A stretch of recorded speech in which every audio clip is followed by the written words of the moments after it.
दोस्तों, स्वागत है आप सभी का एक बार फिर से हमारे इस चैनल पर। आइए एक बार फिर से चलते हैं हम अपने गांव की तरफ। वो गांव जहां हमारा बचपन गुजरा, जिसकी यादें हमारे दिल में बसी हुई हैं। आज ऐसे बहुत से लोग हैं जो इस जिंदगी की भागदौड़ में अपने घर, अपने गांव से दूर रोज अपने गांव को याद करते रहते हैं। वो गांव जो प्रकृति की गोद में बसता है, जहां सुकून है, शांति है, आराम है, जहां की सुबह इतनी खूबसूरत और उतनी ही हसीन शाम होती है।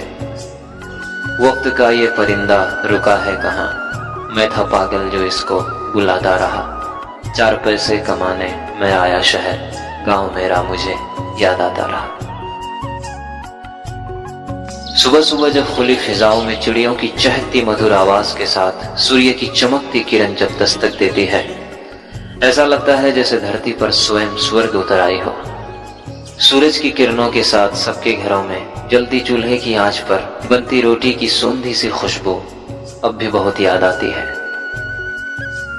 सुबह नाश्ता करने के बाद सभी लोग अपने अपने कामों की तरफ चले जाते और किसान अपने बैलों को लेकर अपने खेतों की तरफ चले जाते। दोस्तों, अगर बात गांव की हो और बैलों की बात ना करें तो बात बहुत अधूरी सी रह जाएगी, क्योंकि उस समय पूरा गांव सिर्फ बैलों पर ही निर्भर था। प्राचीन समय से बैल गांव का एक अभिन्न अंग रहा है। सबसे पहले बात करते हैं खेती की। दोस्तों, आज इस आधुनिक समय में हर चीज की मशीन आ गई है। खेत की जुताई, सिंचाई, कटाई, हर चीज मशीनों के द्वारा की जाती है, लेकिन उस वक्त ये सारी चीजें बैलों के द्वारा ही की जाती थी।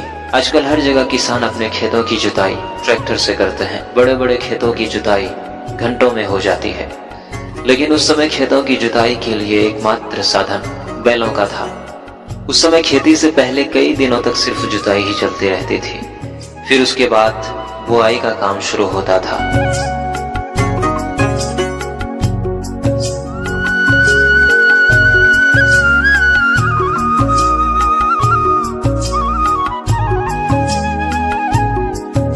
और दोस्तों, आजकल तो खेतों की सिंचाई के लिए कई तरह की मशीन आ गई है। डीजल पंप, हैंड पंप, बहुत तरह की मशीनें आ गई है। लोग बड़ी ही आसानी से बहुत ही कम समय में अपने खेतों की सिंचाई कर पाते हैं, लेकिन उस समय खेतों की सिंचाई का काम भी बैलों के द्वारा ही किया जाता था।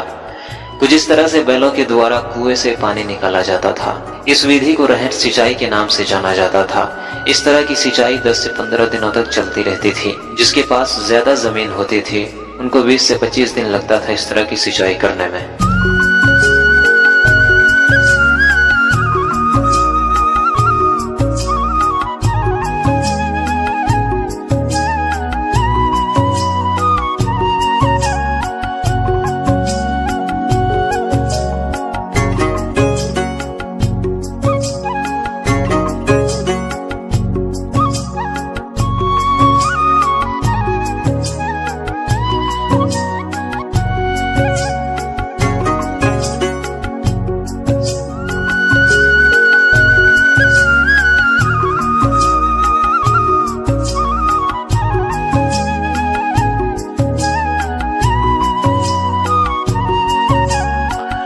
और दोस्तों, उन दिनों धान की तैयारी भी बैलों के द्वारा ही की जाती थी। लकड़ी से बनी बैल